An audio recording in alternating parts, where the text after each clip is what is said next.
quick video to show the replacement of the gas struts on the boot of Discovery 3.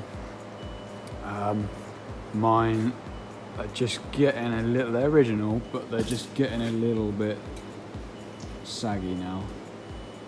It goes up majority of the way, but sometimes that will just sort of stop here and it's quite easy to hit your head.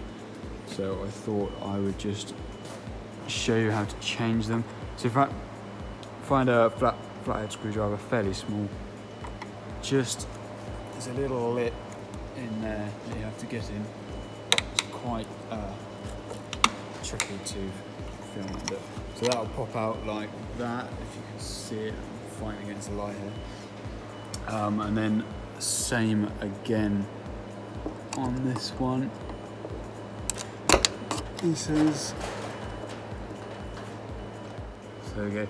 So yeah, I just I put the screwdriver in and then I just hit it with the palm of my hand. And, I mean, they've been in there a long time, so you've got to give them that. Now, not the ideal situation is to pop this out and it come down on your head. The other one is holding it, but obviously if you have two hands, it's probably slightly easier. They pop off the ball like that, and then the top one just comes away like that.